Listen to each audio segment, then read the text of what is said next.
नमस्कार, मैं हूं राघवेंद्र सिंह। सैनिक वेलफेयर एसोसिएशन जालौन चैनल में आप सभी सैनिक भाइयों का, सैनिक परिवारों का हार्दिक स्वागत करता हूं। दोस्तों, आज के वीडियो के माध्यम से मैं आपके प्रश्नों की ही चर्चा करने वाला हूं, इसलिए वीडियो को ध्यान से देखिएगा। कमेंट सेक्शन के माध्यम से जिन सैनिक परिवारों ने अपनी पेंशन के संबंध में प्रश्न किए हैं, उन सभी के जवाब मैं इस क्वेश्चन वीक के माध्यम से अलग अलग वीडियो में दे रहा हूं। यदि आपकी भी कोई पेंशन संबंधी समस्या है या किसी भी प्रकार का पेंशन संबंधी डाउट है, तो कमेंट सेक्शन के माध्यम से आप अपने प्रश्न लिख सकते हैं। अगले वीडियो में आपके प्रश्न का जवाब मिल जाएगा। दोस्तों, यहाँ पर मैं एक एक करके सभी के प्रश्नों का जवाब दे रहा हूं। जिन सैनिक भाइयों का प्रश्न आज के वीडियो में कवर ना हो तो वो बिल्कुल भी चिंता ना करें, अगला वीडियो में मैं आपके प्रश्न का जवाब दे दूंगा। और आप लोगों से एक छोटी सी निवेदन करता हूं, जो दर्शक मेरे चैनल को पहली बार देख रहे हैं, जिस चैनल पर अभी तक भी आपने चैनल को सब्सक्राइब नहीं किया है, चैनल से जुड़ने के लिए चैनल को सब्सक्राइब कर सकते हैं। सैनिक वेलफेयर एसोसिएशन जालौन सटीकता के मामले में आज सैनिकों के लिए नंबर 1 चैनल बन चुका है। यहाँ पर देरी न करते हुए वीडियो में आगे बढ़ता हूं। यहाँ पर कुछ सैनिक भाइयों ने प्रश्न किया है। पहला प्रश्न है, ये सागर सुथुर जी की आईडी से प्रश्न आया है। ये लिख रहे हैं, मैं इनवैलिड आउट मेडिकल बोर्ड से हूँ, 10% डिसेबिलिटी मिला है और एट्रीब्यूटेबल हूँ, 7 साल सर्विस करके रिटायर हुआ हूँ। अपील किया था, जवाब नहीं आया। दोस्त, आपने अपील कहाँ पे किया था? क्या आपने सीपी ग्राम के माध्यम से शिकायत डाली है या फिर कोर्ट केस का सहारा लिया है? यदि आप सीपी ग्राम पे शिकायत डाल रहे हैं तो आपका समाधान नहीं हो पाएगा। इसके लिए आप कोर्ट का सहारा लीजिएगा, किसी अच्छे वकील को पकड़िएगा, तभी जाके आपकी ये डिसेबिलिटी पेंशन आपको मिल पाएगी, अन्यथा आपको नहीं मिल पाएगी। क्योंकि कुछ केस ऐसे होते हैं जो जटिल होने के कारण सीपी ग्राम पे सॉल्व नहीं हो पाते हैं। अगला प्रश्न है, ये दीपक सिंह जी की आईडी से प्रश्न आया है। ये लिख रहे हैं, साहब मेरी वाइफ की डेट ऑफ बर्थ पहले के पीपीओ में सही थी, जब पेंशन आया था उस पीपीओ में सही थी, परंतु स्पर्श में पेंशन जाने के बाद में स्पर्श पीपीओ में मेरी पत्नी की जो डेट ऑफ बर्थ है वो गलत हो गई। जो भी ऐसे सैनिक साथी हैं जिनके ओरिजिनल पीपीओ में डेट ऑफ बर्थ सही है, रिकॉर्ड ऑफिस में सही है, यदि स्पर्श पीपीओ में उनकी गलत हो गई है, बिल्कुल भी चिंता करने की आवश्यकता नहीं है। आप स्पर्श पोर्टल को लॉगिन करिएगा। वहां पर लॉगिन करने के बाद में पर्सनल डिटेल, फैमिली डिटेल, इस प्रकार के ऑप्शन आते हैं। फैमिली डिटेल को क्लिक करिएगा। फैमिली डिटेल में फैमिली की डेट ऑफ बर्थ यदि गलत है तो उसको वहां पर सही कर दीजिएगा। उसके बाद में सबसे नीचे एक डॉक्यूमेंट अपलोड करने का ऑप्शन आएगा। उस डॉक्यूमेंट ऑप्शन पर क्लिक करके आप अपने जो डेट ऑफ बर्थ से संबंधित जो भी दस्तावेज हैं, यदि कुछ भी नहीं है तो आप अपने पुराने पीपीओ को ही अपलोड कर दीजिए। उसी के बेस पर आपकी जो वाइफ की डेट ऑफ बर्थ है, स्पाउस की या डिपेंडेंट की, जिसकी भी डेट ऑफ बर्थ मिस्टेक हुई है, वो कुछ दिनों के बाद में सही हो जाएगी और आपको एक नया पीपीओ, कॉरिजेंडम पीपीओ जारी कर दिया जाएगा। तीसरा प्रश्न है, ये रमेश सिंगल जी की आईडी से प्रश्न आया है। ये लिख रहे हैं, सर मेरा पीपीओ जनरेट नहीं हुआ है, एमओडी ने पीसीडीए प्रयागराज को पीपीओ जारी करने के लिए और एरियर अदा करने के आदेश दिए हैं, 2 महीने हो गए परंतु कोई एक्शन नहीं हो रहा है। इस प्रकार के जो भी रक्षा पेंशनर्स हैं जिनका आदेश जारी हो गया है, कुछ दिन तक इंतजार कर सकते हैं, या फिर आपको लग रहा है कि काफी समय हो गया, तो इसके लिए दोबारा से कंप्लेंट डाल दीजिए सीपी ग्राम के माध्यम से। चाहे तो आप रिकॉर्ड ऑफिस के नाम लिख सकते हैं या फिर डायरेक्ट पीसीडीओ को भी लिख सकते हैं। उसी लेटर को संलग्न करते हुए आप पीसीडीए के नाम सीपी ग्राम पर शिकायत भिजवा सकते हैं। आपका जो प्रॉब्लम है वो सॉल्व हो जाएगा और जो भी संबंधित एरियर है वो आपको मिल जाएगा। इसके अलावा एक चरण चौधरी जी की आईडी से प्रश्न आ रहा है। ये लिख रहे हैं, एमएसीपी नायब सूबेदार की पेंशन कितनी है 2025 में? आपका यहाँ पर प्रश्न अधूरा है। यदि आप यहाँ पर क्वालिफाइंग सर्विस लिख देते तो आपको मैं क्लियर बता देता। फिर भी एमएसीपी नायब सूबेदार जो हवलदार रैंक से रिटायर हुए हैं, जिनको एमएसीपी नायब सूबेदार मिला हुआ है, यदि 24 साल सर्विस करके रिटायर हैं, तो ऐसी कंडीशन में उनका जो बेसिक है एज पर OROP 3 26,825 रुपए है और जिन्होंने 26 साल किया है उनका 26,900 रुपए है। अगला प्रश्न है, ये मनोज परमार जी की आईडी से प्रश्न आया है। ये लिख रहे हैं, मेरे पिताजी की प्रॉब्लम सॉल्व करवाएं। देखिए, आपका यहाँ पर प्रश्न अधूरा है। यदि आपने मुझे व्हाट्सएप किया है तो कृपया करके दोबारा से नाम और प्रॉब्लम लिखते हुए आप मुझे व्हाट्सएप कर दीजिएगा, क्योंकि मेरे पास में बहुत सारी समस्याएं व्हाट्सएप के माध्यम से, सोशल मीडिया प्लेटफॉर्म के माध्यम से आती रहती हैं। कृपया बुरा ना माने, कई बार कुछ समस्याएं छूट जाती हैं जिनका मैं ध्यान नहीं दे पाता हूं। कृपया करके आप अपनी दोबारा से समस्या लिख भेजिएगा, मुझे व्हाट्सएप कर दीजिएगा, आपकी समस्या का समाधान हो जाएगा। किस प्रकार की आपकी समस्या है? यदि आप डिस्ट्रिक्ट जालौन से हैं, उत्तर प्रदेश से हैं, तो आप स्वयं आकर के हमसे मिल सकते हैं, आपकी समस्या का समाधान हो जाएगा। इसके अलावा एक और प्रश्न है, ये बिलास चौहान जी की आईडी से प्रश्न आया है। ये लिख रहे हैं, सर जी मैंने अपने मोबाइल में सीपी ग्राम पोर्टल डाउनलोड किया है, लेकिन मैं उस पर ग्रीवेंस डालता हूं, मुझे कोई रिप्लाई नहीं आती है, मेल भी नहीं आता है, बताओ मैं क्या करूं? देखिए, जिन्होंने सीपी ग्राम पर शिकायत किया हुआ है, 1 माह से यदि अधिक समय हो जाता है और आपको रिप्लाई नहीं आता है, तो आप एक नई कंप्लेंट वहां पे डाल सकते हैं सीपी ग्राम पोर्टल के माध्यम से, या फिर उसी पोर्टल में एक रिमाइंडर का ऑप्शन होता है, आप उनको रिमाइंड करवा दीजिए कि इस तारीख को मैंने आपके लिए एक शिकायत भेजी थी, परंतु अभी तक इसका कोई समाधान नहीं हुआ है। आपकी समस्या का समाधान निश्चित ही होगा, भले ही आपका पॉजिटिव जवाब आए या नेगेटिव आए, लेकिन जवाब आपको 30 दिन के अंदर ही देना पड़ेगा। यदि नहीं आता है तो आप मुझे बताइएगा, आपको मैं अपने चैनल के माध्यम से आपकी जो भी समस्या है वो भिजवा दूंगा। एक और आईडी से प्रश्न आया है, ये दिलीप कुमार सिंह जी लिख रहे हैं, सर जी मेरा एफएमए नहीं मिल रहा है, 3 बार सीपी ग्राम में ग्रीवेंस डाल चुका हूं, कुछ बताएं। देखिए, यदि आपका एफएमए नहीं मिल रहा है, पहली बात तो एफएमए आपको मिलना चाहिए। ईसीएचएस कार्ड यदि आपने रिटायरमेंट के समय आवेदन नहीं किया है, आपका ईसीएचएस कार्ड की सुविधा नहीं ले रहे हैं, तो आपको ये एफएमए मिलना चाहिए। एफएमए प्रत्येक सैनिक भाई का हक होता है। यहाँ पर मैं एक अहम बात और बताना चाहता हूँ कि 2003 से पहले जो रिटायर्ड आए हैं सैनिक, उनके लिए ऑप्शनल था, चाहे तो वो ईसीएचएस कार्ड बनवा लें या फिर एफएमए ले लें, परंतु 2003 के बाद आए हुए सैनिकों के लिए ये कंपलसरी हो गया है कि उन्हें ईसीएचएस की सुविधा लेनी ही पड़ेगी। यदि आपका अभी तक भी बार बार सीपी ग्राम पर शिकायत डालने के बाद में एफएमए शुरू नहीं हो रहा है, तो आप मुझे पुनः व्हाट्सएप कर दीजिएगा और आपको अपने चैनल के माध्यम से जो भी समस्या है, मैं आपकी समस्या का समाधान करवाने का प्रयास करूंगा। इसके अलावा अनंत प्रसाद जी लिख रहे हैं, ये लिख रहे हैं, सर मेरा कंप्लेंट आपके माध्यम से 22 जून को सीपी ग्राम पर डाला था, अभी तक कोई जानकारी नहीं मिली, क्या स्टेटस है कुछ पता नहीं। जो भी सैनिक भाई, सैनिक परिवार जिनका सीपी ग्राम पोर्टल पर मेरे माध्यम से शिकायत डाला हुआ है या मेरे चैनल के माध्यम से शिकायत आपके पेंशन कार्यालय रिकॉर्ड ऑफिस को भिजवाया गया, यदि 1 महीने से अधिक समय हो गया है, रिप्लाई नहीं आया है, तो कृपया करके मुझे व्हाट्सएप करके पूछ सकते हैं। लेकिन यहाँ पर एक समस्या आ जाती है कि आप पूरा दिन भर, जो भी सैनिक भाई जिनका मैंने कंप्लेंट डाला हुआ है, यदि आप पूरा दिन कॉल करेंगे तो आपकी कॉल हो सकता है ना मैं रिसीव कर पाऊँ, आपका व्हाट्सएप ना पढ़ पाऊँ, लेकिन यदि आप शाम को 7 से 9 के बीच में कॉल करेंगे तो निश्चित तौर पर आपकी कॉल को रिसीव किया जाएगा और आपकी पेंशन संबंधित जो भी समस्या पेंडिंग है उसके संबंध में आपको जानकारी प्रोवाइड करवाई जाएगी।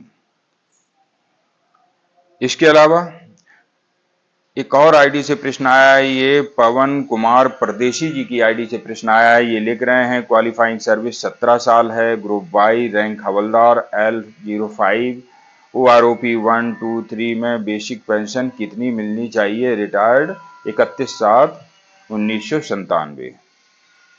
Please give reply. जय हिंद, धन्यवाद। ये सैनिक भाई 17 साल करके हवलदार रैंक से रिटायर है, इनकी यहाँ पर बेसिक एज पर OROP 3 22,476 बन रही है। यदि आपकी ये बेसिक नहीं आ रही है OROP 3 के मुताबिक, तो आप हमारे चैनल के माध्यम से कांटेक्ट करके अपनी समस्या का समाधान करवा सकते हैं। अगला प्रश्न है, ये विलास चौहान जी की आईडी से प्रश्न आया है। ये लिख रहे हैं, जय हिंद सर जी, 30 अप्रैल 2008 को रिटायरमेंट हूँ भारतीय नौसेना से, अभी तक कोई एरियर नहीं मिला है, किसी भी फैसिलिटी का फायदा नहीं मिला है, लाभ नहीं मिला है, पेंशन भी कम आ रही है, मेरी जूनियर की 40 से 43 हजार और मेरी 39 हजार ही है। क्या मेरी पेंशन सही होकर आ सकती है? इसका समाधान कीजिए प्लीज। मुझे एसीपी के बारे में कुछ पता नहीं है, मुझे लागू है या नहीं इसके बारे में पता नहीं है, लेकिन लोगों का वीडियो देखता हूँ, मैं आपका वीडियो देखता हूँ, उसमें लोगों को जो आप हेल्प करते हैं उनके पैसे आते हैं, मुझे बड़ा अच्छा लगता है। मैं सोचता हूँ, उम्मीद रखता हूँ कि मुझे मेरे सर्विस का पैसा कुछ रिटर्न मिले, मेरी समस्या का हल कीजिए प्लीज। जय हिंद। देखिए, आप 2014 से पहले के रिटायर्ड हैं, आपको वन रैंक वन पेंशन लागू है। यदि आपको लग रहा है कि अन्य लोगों की तुलना में आपको पेंशन कम दी जा रही है, तो उसके लिए सीपी ग्राम पर शिकायत डाल दीजिए अपने पेंशन कार्यालय को। सीधा आप पीसीडीए के नाम शिकायत डाल सकते हैं। आपकी पेंशन संबंधी समस्या का समाधान सीपी ग्राम पोर्टल के माध्यम से हो जाएगा। यदि फिर भी नहीं होता है तो आप हमारे चैनल से कांटेक्ट करके हमारे द्वारा आप अपनी समस्या को अपने पेंशन कार्यालय तक भिजवाइएगा। आपकी पेंशन में अवश्य संशोधन होगा। इसके अलावा सुरेंद्र कुमार जी की आईडी से प्रश्न आया, ये लिख रहे हैं, respected sir, I am ex honorary Subedar major Surendra Kumar, retired from army 13 November 2021 in Y group. Sir, we got a gratuity and leave increment in 28% when DA was running in 31%. Record को सीपी ग्राम कंप्लेंट भी किया। Record office written a letter to POR Bangalore, but POR not taking steps. Sir, please give me directions. देखिए, आपने जो अपनी समस्या थी वो बता दी, लेकिन मेरा यही कहना है तो आप सीपी ग्राम के माध्यम से एक बार रिकॉर्ड ऑफिस को पुनः ये सारी जानकारी दीजिएगा। आपको यदि आपका हक नहीं मिला है तो अवश्य आपको हक दिलवाया जाएगा। और जो आपने बात कही है कि 28% के हिसाब से आपको मिला है, जबकि 31% चल रहा था। सीपी ग्राम के माध्यम से आप शिकायत भिजवाइएगा, आपकी समस्या का समाधान होगा, या फिर जिला सैनिक कल्याण बोर्ड के माध्यम से भी आप पत्र भिजवा सकते हैं। यदि फिर भी एक्शन नहीं होता है तो मुझे बताइएगा, मैं अपने चैनल के माध्यम से आपके इस पेंशन संबंधी समस्या को दूर करवाने का प्रयास करूंगा और ग्रेच्युटी और लीव इनकैशमेंट से संबंधित जो भी आपका हक है वो आपको दिलवा के रहूंगा।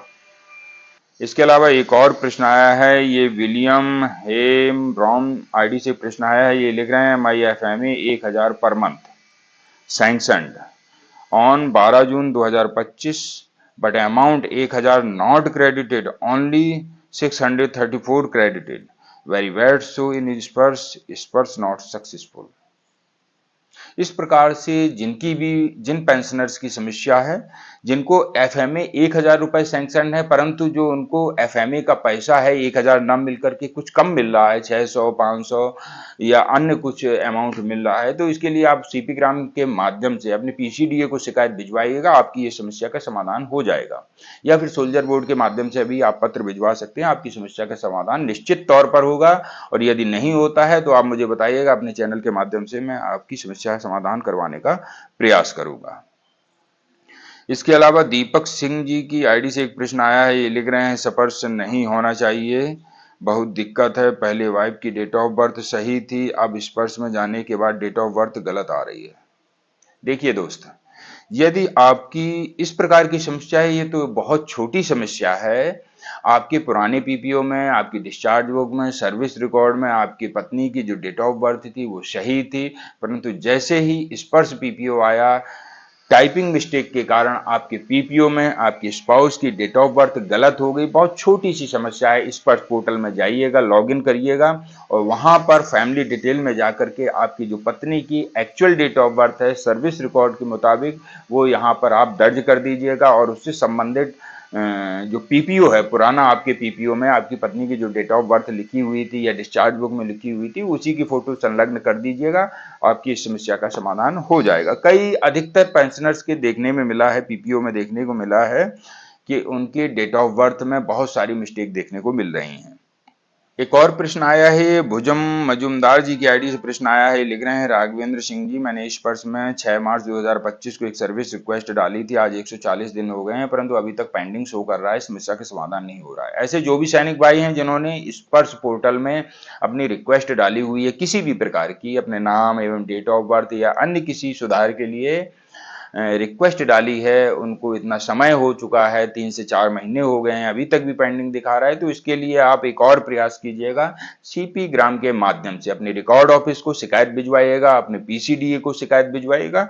आपकी जो समस्या है उसका समाधान निश्चित तौर पर किया जाएगा।